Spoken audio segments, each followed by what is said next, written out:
आज के वीडियो में क्लास 12th बायोलॉजी का 3rd चैप्टर मानव जनन ह्यूमन रिप्रोडक्शन का अगला टॉपिक फीमेल रिप्रोडक्टिव सिस्टम, जिसे मादा जनन तंत्र या स्त्री जनन तंत्र हिंदी में कहते हैं। पिछले वीडियो में आप लोगों ने मादा जनन तंत्र के जनन अंगों के पहले 3 भाग यानी पहले 3 अंगों को आप लोगों ने पढ़ा था, जिसमें अंडाशय ओवरीज, दूसरा ओविडक्ट्स जिसे अंडवाहिनी और तीसरा यूट्रस जिसे गर्भाशय कहते हैं। आज का वीडियो बाकी के 3 जनन अंगों, जिसे जनन सहायक अंग भी बोलते हैं, जिसे वैजिना योनि और अगला वल्वा भग हिंदी में और लास्ट ब्रेस्ट स्तन, इन्हीं 3 सहायक जनन अंगों के बारे में हम आपको समझाएंगे। और इसमें विशेष रूप से परीक्षा की दृष्टि से भी कुछ ग्रंथियां हैं जो परीक्षा यूपी बोर्ड के एग्ज़ाम में पूछी जाती हैं, तो परीक्षा की दृष्टि से बहुत इम्पॉर्टेंट है। इसको आप लोग ध्यान से लगे रहिए और इसको हम आपको बताएंगे विभिन्न फिगर के माध्यम से कि क्या संरचना है। इसमें आप लोग योनि वैजिना की संरचना और उसमें कौन कौन सी ग्रंथियां हैं उसको आप लोग देख पाएंगे, समझ पाएंगे। वल्वा क्या है, जिसे पेडेंडम भी कहते हैं, या यही है एक्सटर्नल जेनिटलिया ऑफ फीमेल, इसको आप लोग समझ पाएंगे, इसका स्ट्रक्चर समझ पाएंगे, इसके कार्य क्या हैं, इसके लोकेशन क्या हैं। ब्रेस्ट की संरचना यानी स्तन की संरचना और उसके कार्य को समझ पाएंगे। तो आप लोग इस वीडियो के लास्ट तक बने रहिएगा, बहुत ही इम्पॉर्टेंट है। चलिए आप शुरू करते हैं। आपको हम शुरू में पहले थ्योरी के माध्यम से और उसके बाद फिगर जैसे जैसे ज़रूरत पड़ेगी बताते जाएंगे, ठीक। तो पहले है सहायक जनन अंग योनि, जिसे वैजिना बोलते हैं, या वजाइना का स्ट्रक्चर। इसका लोकेशन क्या है, यह मूत्राशय एवं मलाशय के बीच में स्थित लगभग 7.5 से 10 सेंटीमीटर लंबी और अत्यधिक फैलने वाली, प्रसरण करने वाली यह संरचना होती है। अर्थात ये सिकुड़ने फैलने वाली वह नली होती है, वह नाल होती है जिसमें मैथुन के समय पुरुष का लिंग प्रवेश करता है। यह वह अंग है जो रजोधर्म स्राव, जिसे मेंस्ट्रुअल फ्लो बोलते हैं, मेंस्ट्रुअल पीरियड में जो ब्लीडिंग होती है उसका ये मार्ग होता है। प्रसव के समय जब बच्चे की डिलीवरी होती है उसका भी ये मार्ग का काम करता है, ठीक है। इसका ऊपरी भाग में इसकी दीवार तथा गर्भाशय की ग्रीवा के बीच सकरा एक रिक्त स्थान होता है, जिसे चापिका हिंदी में या फॉर्मिक्स कहते हैं। इसकी तंतुपेशी दीवार के भीतरी स्तर अर्थात श्लेष्मिका में प्रचुर फोल्ड होते हैं, ठीक है, जिसे वलिया रूगे कहते हैं। श्लेष्मिका की श्लेष्मिका कला केराटिन रहित नॉन केराटिनाइज्ड होती है और इसमें बहुत सारे स्ट्रेटिफाइड स्किमस एपिथेलियम होती हैं। सबसे ज़रूरी ये है कि श्लेष्मिका के संयोजी जो ऊतक स्तर होते हैं उन श्लेष्मिका कला की कोशिकाओं में ग्लाइकोजन का प्रचुर भंडारण होता है, ठीक है। ग्लाइकोजन जो जिसे हम स्टोर फूड भी बोलते हैं, ग्लाइकोजन का प्रचुर भंडारण होता है। और गर्भाशय की जो ग्रीवा होती है सेर्विक्स की स्रावी कोशिकाओं द्वारा स्रावित श्लेष योनि की दीवार पर यानी वैजाइना की दीवार पर फैला रहता है। इससे क्या होता है कि जो वैजाइना में उपस्थित कुछ बैक्टीरिया होते हैं, विशेषतः लैक्टोबैसिलाई बैक्टीरिया, वो ग्लाइकोजन का डिकम्पोज अपघटन करते रहते हैं और उसके कारण से कार्बनिक अम्ल बनते हैं, जिससे वैजाइना की जो श्लेष्म होता है उसको अम्लीय एसिडिक बना देते हैं। और इसका कुछ फ़ायदा भी है, कुछ नुकसान भी है। फ़ायदा ये है कि योनि जो वैजाइना की जो दीवार है श्लेष्म में, यदि वो अम्लीय बन जाता है कार्बनिक अम्लों के कारण से, तो उससे रोगाणु यानी रोग उत्पन्न करने वाले बहुत सारे माइक्रो ऑर्गेनिज्म हैं, बैक्टीरिया है, फंगस है, इन सब के आक्रमण का खतरा कम हो जाता है। एसिडिक रहता है, इसलिए बहुत सारे रोगाणु वहाँ पनप नहीं पाते हैं और आपको रोग उत्पन्न नहीं कर पाते हैं। ठीक है, लेकिन नुकसान क्या है, जब एसिडिक पूरा माध्यम रहेगा तो उसमें शुक्राणु, ठीक है, शुक्राणु जो पेनिस के द्वारा सीमेन से निकलते हैं शुक्राणु, वो शुक्राणुओं के लिए हानिकारक होते हैं। लेकिन जो सीमेन होता है, वीर्य होता है, वो अल्कलाइन होता है, क्षारीय होता है, जिसके कारण से शुक्राणुओं की सुरक्षा हो पाती है। यानी कि मैथुन के समय इस अम्लीयता को वीर्य का जो अल्कलाइन नेचर है वो समाप्त कर देता है, इसलिए शुक्राणु की भी सुरक्षा हो जाती है। और यह पूरा वजाइना दोनों टांगों के बीच से एक और वैजिनल ओरिफिस योनि छिद्र के माध्यम से योनि बाहर खुलता है। ठीक है, ये हुआ।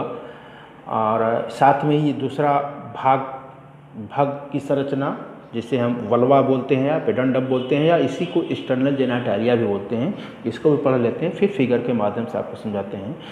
तो सबसे पहले तो ये भाग जो है पूरा स्त्री का जो एक्सटर्नल जेनिटालिया है, बाहरी जनन अंग है, बाह्य जनन अंग, वो पूरा मिला करके एक सामूहिक नाम दिया गया है वल्वा भाग। स्त्री में योनि छिद्र से संबंधित अनेक बाह्य जननांग होते हैं और सभी का सम्मिलित नाम भग कहलाता है। इसमें बहुत सारे कई अंग होते हैं। सबसे पहले मॉन्स प्यूबिस, जिसे हिंदी में बोलते हैं जघन उत्थान, यह भग का सबसे ऊपरी भाग होता है, जो अधस्त्वची यानी सबक्यूटेनियस वसी उतक प्रचुरता के कारण ये कोमल बना रहता है। बहुत सारे इसमें मतलब फैट, अधस्त्व सबक्यूटेनियस फैट इसमें बहुत ज़्यादा रहता है, जिसके कारण से ये कोमल होता है और एक गद्दी की तरह फूला रहता है।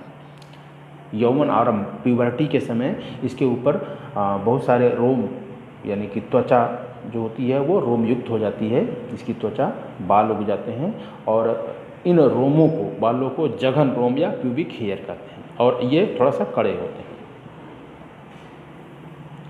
ठीक है, मैं आपको फिगर दिखाता हूँ, ये देख लीजिए फिगर के माध्यम से। ये फिगर है, ये देखिए ये पूरा होता है, यहाँ से लेके ये पूरा होता है वल्वा, ये पूरा वल्वा कहलाता है। ठीक है, यहाँ पे क्लाइटोरिस होता है ऊपर, ये हो गया क्लाइटोरिस हो गया। ये पूरा जितना रीजन है, ये पूरा रीजन, ये प्यूबिक मॉन्स प्यूबिस होता है, जहाँ पर रोम होते हैं। बाहरी जो आउटर ये थिकर फोल्ड होता है, ये होता है लेबिया मेजोरा। ठीक है, लेबिया मेजोरा। और अंदर का थिनर फोल्ड होता है लेबिया मिनोरा। ये वेस्टिब्यूल होता है पूरा, जहाँ पर हाइमेन मेम्ब्रेन होती है। ठीक है, और इसी वेस्टिब्यूल में वैजिनल ओरिफिस यौन छिद्र होता है। लेबिया, अब दूसरा भाग मांस प्यूबिस जो हेयर युक्त होता है, बाल युक्त होता है। दूसरा भाग इसका जो होता है लेबिया मेजोरा, इसी को बोलते हैं थिकर लिप, यानी आउटर लिप या thicker lip, outer and thicker lips. ये त्वचा के दो मोटे खड़े फोल्ड होते हैं और जघन उत्थान के भाग से निचले छोर से तक इधर उधर फैले रहते हैं। इनकी बाहरी सतह की त्वचा पर बाल होते हैं और इनके अंदर निचले जो लेयर होती है वसा के अतिरिक्त इनमें इम्पॉर्टेंट चीज़ें होती हैं, दो ग्रंथियां होती हैं इनकी त्वचा में। तेल ग्रंथियाँ जिसे सीबेशियस ग्लैंड बोलते हैं और दूसरी होती है स्वेट ग्लैंड या स्वेट ग्लैंड जिससे पसीने निकलते हैं। तो सीबेशियस ग्लैंड तेल ग्रंथियाँ और स्वेट की ग्रंथियाँ प्रचुरता में होती है। और सबसे इम्पॉर्टेंट चीज़ ये है कि सीबेशियस ग्लैंड और दूसरा चीज़ यह पुरुष के वृषण के समजात होता है, यानी होमोलागस ऑर्गन ऑफ स्क्रोटम, जो वृषण कोश होता है, वृषण कोश का समजात अंग क्या है? लेबिया मेजोरा, ये याद रहे। उसके बाद अगला है लघुवोष्ठ, जिसे लेबिया माइनोरा बोलते हैं। यह योनि छिद्र जो ओरिजिनल वाइजिनल ओरिफिस है, योनि छिद्र की ओर लगे एक एक छोटे और पतले लिप्स होते हैं, ओस्ट होते हैं, यानी कि छोटे होते हैं और पतले थिन लिप्स होते हैं। इन पर बाल नहीं होते और इन पर वसा भी नहीं होती है। त्वचा में श्वेत ग्रंथियाँ, जो स्वेट ग्लैंड हैं, वो होती हैं लेकिन कम होती हैं, परंतु जो तेल की ग्रंथियाँ होती हैं, सीवेसियस ग्लैंड, वो अधिक होती हैं। अब आ जाइए प्रकोष्ठ पर। जो प्रकोष्ठ है, वेस्टिब्यूल, यह दोनों जो थिनर लिप्स हैं, लेबिया मेनोरा, दोनों ओष्ठों से घिरा है एक छोटा सा स्पिंडल शेप्ड क्षेत्र होता है। इसके अधिकांश भाग में योनि छिद्र फैला रहता है। कुमारियों में, कुमारी मतलब जो कौमार्य लड़कियां हैं जिनकी शादियां नहीं हो जाती हैं, कुमारियों में योनि छिद्र का अधिकांश भाग एक परिधीय झिल्ली से ढका रहता है, जिसे हम हाइमेन मेम्ब्रेन बोलते हैं। ये हाइमेन मेम्ब्रेन को लेकर के समाज में बहुत सारे मिथ हैं, भ्रांतियाँ हैं कि ये कौमार्य का प्रतीक माना जाता है, जबकि ऐसा नहीं है। बहुत सारी लड़कियों जो एथलीट्स हैं, दौड़ते समय, साइकिल चलाते समय, एक्सरसाइज करते समय, कुत्ते फाड़ते समय ये हाइमेन मेम्ब्रेन फट जाता है, तो इसको लेकर के भ्रांतियाँ जो है वो गलत है, ऐसा नहीं होना चाहिए। प्रकोष्ठ का जो निचला भाग है इधर उधर उत्थानशील होता है, यानी कि वो इरेक्टाइल होता है ब्लड सर्कुलेशन के माध्यम से, और वहीं पर जो है कि एक बल्बाफ्ट वेस्टिब्यूल होता है जो मैथुनेचक समय पिंडों में ब्लड सर्कुलेशन के कारण से रुधिर भर जाता है, जिससे वो फूल का थोड़ा सा कड़ा हार्ड हो जाता है, और जिसके कारण ये यौन छिद्र को संकुचित कर देता है और मैथुन के समय पुरुष के लिंग पर दबाव डालता है। यौन छिद्र के ऊपर की ओर एक और छिद्र होता है जिसे मूत्र मार्ग का छिद्र बोलते हैं, यानी यूरेथ्रल ओरिफिस कहते हैं। यहाँ मूत्र मार्ग के दीवार में इम्पॉर्टेंट चीज़ है, यहाँ पे मूत्र मार्ग की दीवार के आसपास श्लेष्म का स्रावण करने वाली ग्रंथियाँ होती हैं। ठीक है, याद रहे ये मूत्र मार्ग जो होता है यूरेथ्रा के आसपास एकदम आखिरी छोर पर श्लेष्म स्रावण करने वाली ग्रंथियाँ होती हैं, जिसे लेसर वेस्टिबुलर ग्लैंड बोलते हैं। लेसर वेस्टिबुलर ग्लैंड बोलते हैं, या इसी को स्केने ग्लैंड भी बोलते हैं। ठीक है, याद रहे यूरेथ्रा के आसपास जो ग्रंथियाँ होती हैं, श्लेष्म यानी म्यूकस श्लेष्म मतलब म्यूकस जो चिकनाहट का काम करता है, लुब्रिकेंट का काम करता है, वह लेसर वेस्टिबुलर ग्लैंड के नाम से जानी जाती हैं। इसी को स्केने ग्लैंड भी बोलते हैं, और यह होता है homologous to prostate gland. Male का प्रोस्टेट ग्लैंड जो होता है उसी के होमोलागस, उसका समजात अंग होती हैं। कौन? यूरेथ्रा के आसपास पाए जाने वाली ग्रंथियाँ, जिसे स्केने ग्लैंड या लेसर वेस्टिबुलर ग्लैंड बोलते हैं, म्यूकस का स्रावण करती हैं। ठीक, अब कुछ ग्रंथियाँ और हैं जिसे हम योनि छिद्र के आसपास, योनि छिद्र जो वेजिनल ओरिफिस है उसके आसपास कुछ श्लेष्म म्यूकस का स्रावण करने वाली होती हैं ग्रंथियाँ, जिसे हम बर्थोलिन ग्लैंड बोलते हैं, या बर्थोलिन की ग्रंथियाँ, या इसी को हिंदी में प्रगाढ़ ग्रंथियाँ भी बोलते हैं। ठीक है, इसे बोलते हैं ग्रेटर वेस्टिबुलर ग्लैंड। याद रहे ये जो योनि छिद्र के आसपास होती हैं ग्लैंड, वो कहलाती हैं बर्थोलिन ग्लैंड, या इसी को ग्रेटर वेस्टिबुलर ग्लैंड बोलते हैं। और यह होमोलागस होता है किसका? मेल के बल्बो यूरेथ्रल ग्लैंड, या उसी को बोलते हैं काउपर्स ग्लैंड। यानी कि मेल के बल्बो यूरेथ्रल ग्लैंड और काउपर्स ग्लैंड के होमोलागस आर्गन है कौन? फीमेल का बर्थोलिन ग्लैंड। ठीक है, ये भी म्यूकस का स्रावण करती हैं, और इन सब ग्रंथियों, दोनों ग्रंथियों से जो स्राव यानी म्यूकस निकलता है वो मैथुन के समय स्नेहक के लुब्रिकेंट का काम करता है। ठीक है, अब एक और है जिसे हम बोलते हैं भग शिश्न या क्लाइटोरिस। यह भी होमोलागस आर्गन टू पेनिस। किसका होमोलागस आर्गन है? पेनिस के। मेल के पेनिस का होमोलागस आर्गन होता है क्लाइटोरिस। ठीक है, ये पूछा जाता है कि कौन सा अंग फीमेल का, कौन सा अंग मेल के पेनिस के समजात अंग होता है? तो जवाब होगा क्लाइटोरिस, या हिंदी में बोलते हैं भग शिश्न। या प्रकोष्ठ के सबसे ऊपरी भाग में जहाँ लघु ओष्ठ मिलते हैं, वहाँ पर एक छोटा सा बेलनाकार उत्थानशील इरेक्टाइल आर्गन होता है। जैसे पेनिस इरेक्टाइल होता है उसी तरह से ये भी इरेक्टाइल आर्गन होता है, लेकिन छोटा सा ब्लड सर्कुलेशन के कारण ये इसका साइज बढ़ जाता है, थोड़ा सा कड़ा हो जाता है और संवेदनशील होता है, सेंसरी ऑर्गन होता है। ठीक है, तो यह पुरुष के लिंग के समजात अंग होमोलॉगस ऑर्गन होता है। ठीक है, और लास्ट में पुरुषों तथा स्त्रियों में जो के बाह्य जननांगों तथा गुदा के बीच में जो स्थान होता है उसे मूलाधार या पेरिनियम कहते हैं। एक बार हम फिगर देख के आपको बता दें कि ये देख लीजिए, एक क्लाइटोरिस है ये, ठीक है ना, बीच में ये क्लाइटोरिस, देखिए क्लाइटोरिस ये जा रहा है जो ये क्लाइटोरिस है।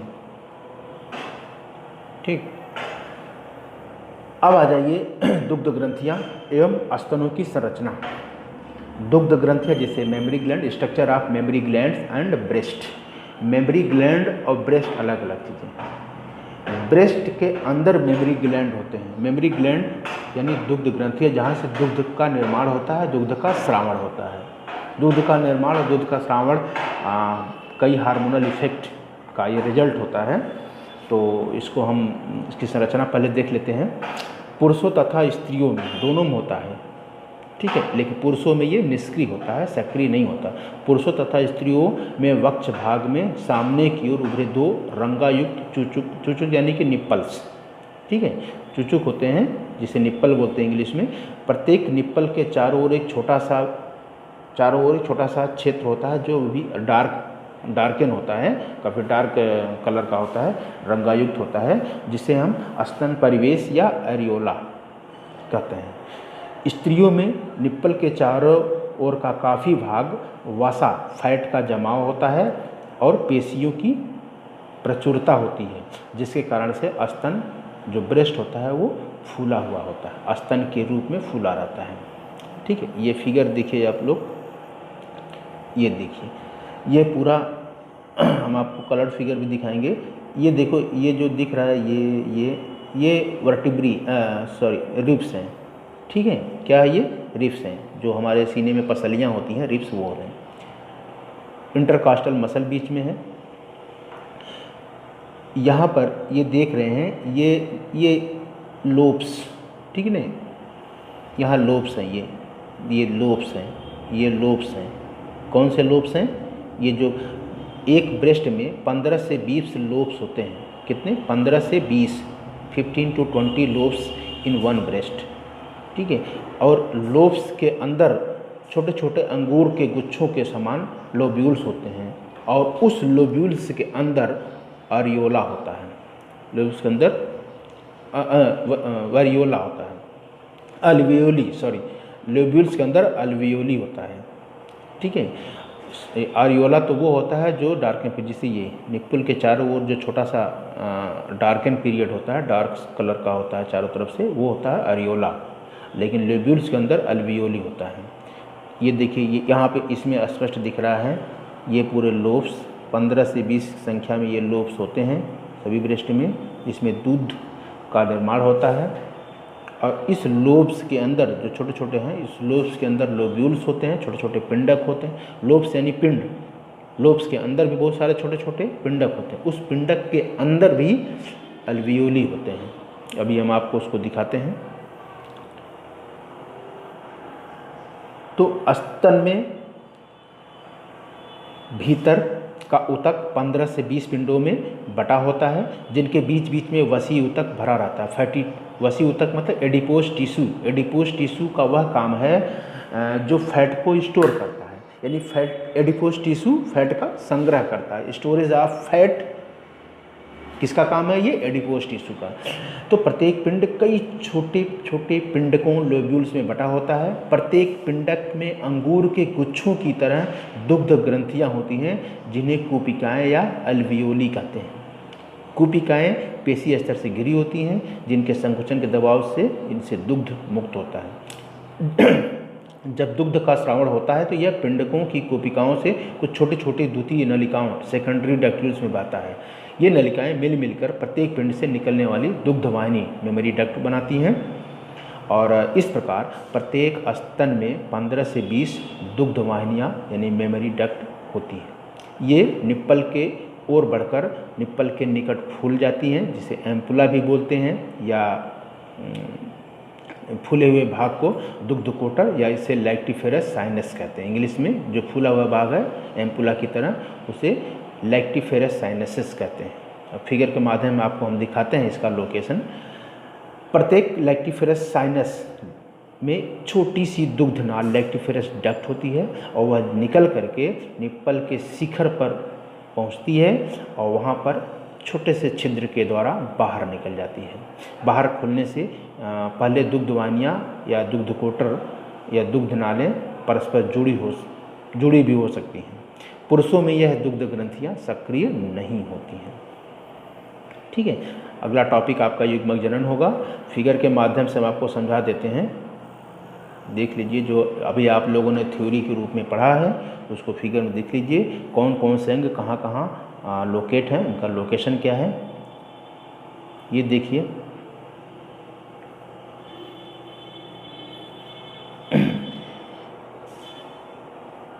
ये है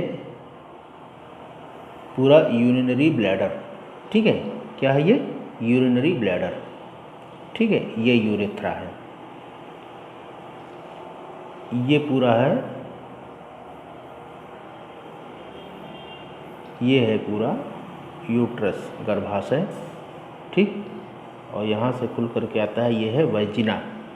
ठीक है, वैजिना क्या है? वैजिना सेर्विक्स से ले करके बाहरी योनि छिद्र तक ये जितना ग्रीन वाला रेखा है ये है वैजिना।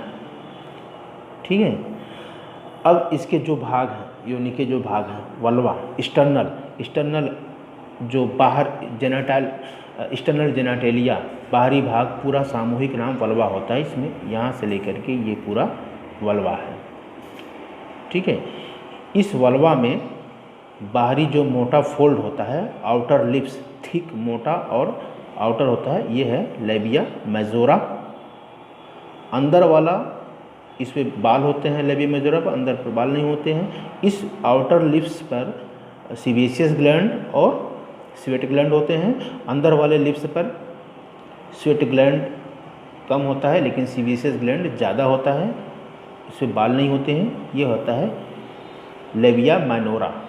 अंदर वाला लेबिया माइनोरा, थिन लिप्स, बाहर वाला आउटर लिप्स थिक होता है, मोटा होता है। ठीक है, और इसमें और क्या भाग थे? लेबिया मेजोरा होगा, लेबिया माइनोरा होगा, ये क्लाइटोरिस, ये देख रहे हैं, ये क्लाइटोरिस वाला हिस्सा, ये जो मैंने टच किया है, ये क्लाइटोरिस है। ठीक, ये हो गया क्लाइटोरिस। इसके अलावा जो ग्रंथियाँ, श्लेष्म ग्रंथियाँ, ये है यूरेथ्रा के आसपास ये ग्रंथियाँ हैं। इसको मैं दूसरे फिगर में दिखाता हूँ, इसमें साफ नहीं दिख रहा है, मैं दूसरे में दिखा देता हूँ। ये फीमेल रिप्रोडक्टिव सिस्टम का ये भाग यहाँ पे आप दिख रहे हैं, आपको दिख रहा होगा। ये देखिए, यही है, ये लेबिया मेजोरा है, मोटा फोल्ड यहाँ से लेकर के यहाँ तक, ये लेबिया मेजोरा हो गया। और ये है लेबिया माइनोरा, थिन लिप्स। इसके अलावा देखिए ये क्या है? ये है वैजिना वाला। ठीक है, और ये है यूरिनरी ब्लैडर, तो ये है यूरेथ्रा के आसपास ये देखिए ब्लैक, ये ग्रंथि और ये जो चारों ब्लैक ग्रंथियाँ दिख रही हैं, यही है लेसर वेस्टिबुलर ग्लैंड, या इसी को बोलते हैं स्किने ग्लैंड। श्लेष्म यानी म्यूकस का श्रावण करती हैं और यह होमोलागस होती हैं किसके? प्रोस्टेट ग्लैंड के। पुरुष के प्रोस्टेट ग्लैंड के होमोलागस यानी समजातांग होती हैं। ठीक, क्लियर।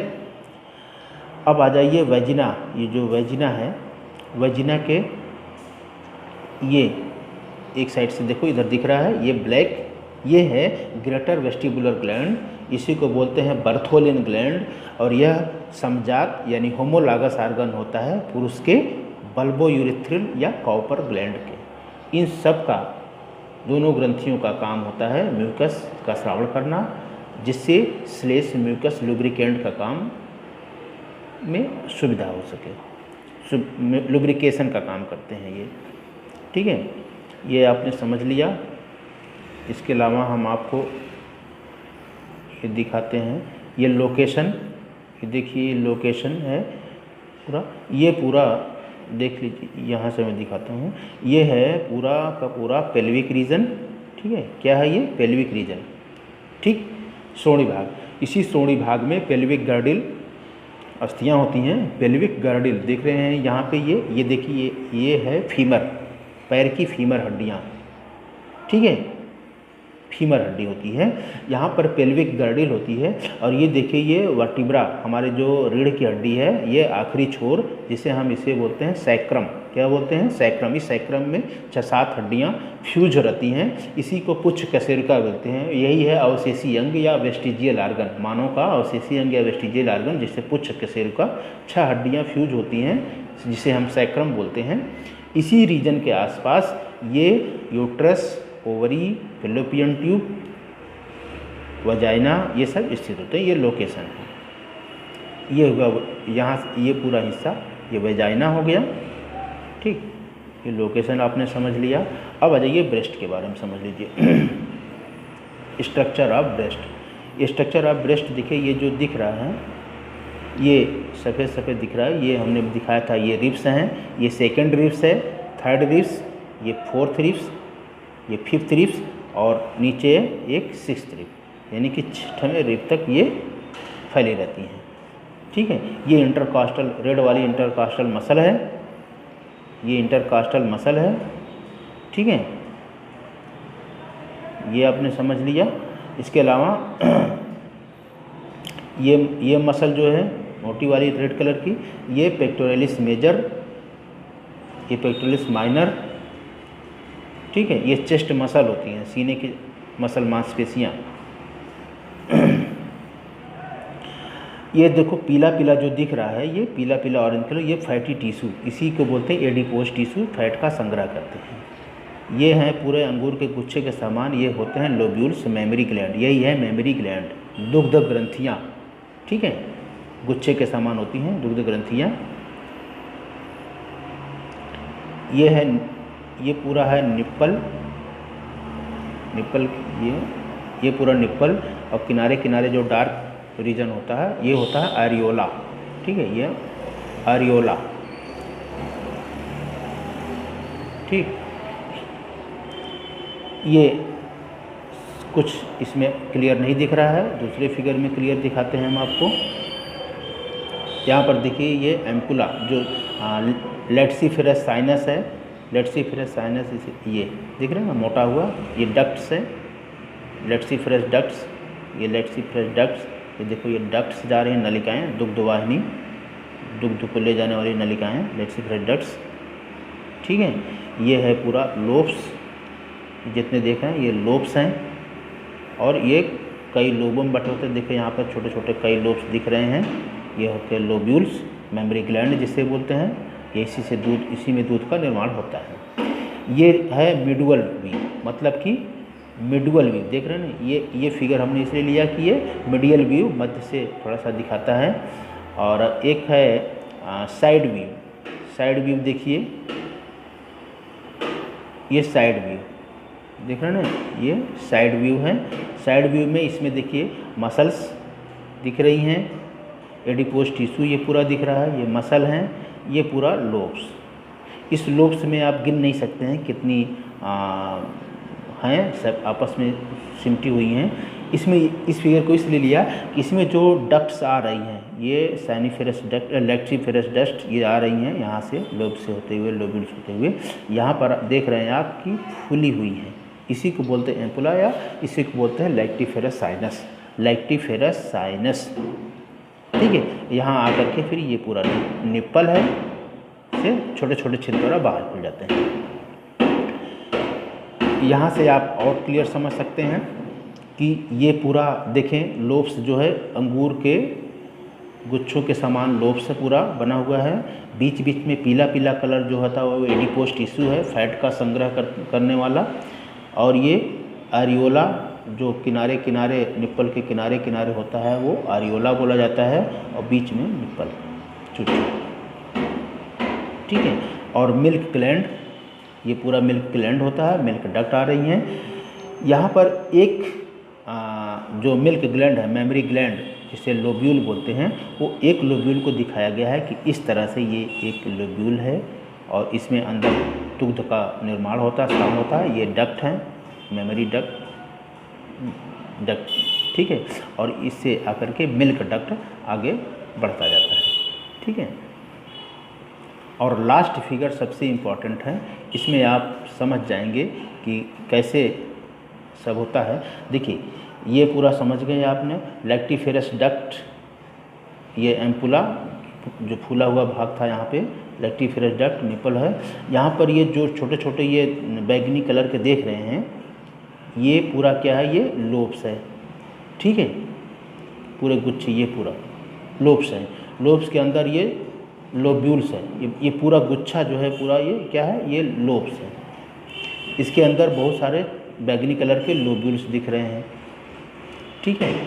और इस एक लोब्यूल को, जैसे देखिए ये एक लोब्यूल को दिखाया गया है यहाँ पे, इस लोब्यूल के अंदर मधुमक्खी के छत्ते के जैसे बहुत सारे छोटे छोटे एल्वियोली होते हैं, ठीक है। यही इसी में दूध का, देखो एक काट कर दिखाया गया है सफ़ेद रंग से, ये दूध से भरा हुआ है, ठीक है। इसी को अब यहाँ पर लार्ज करके दिखा दिया गया है। ये एल्वियोली है, एक एल्वियोली, ठीक है, ये एक एल्वियोली है।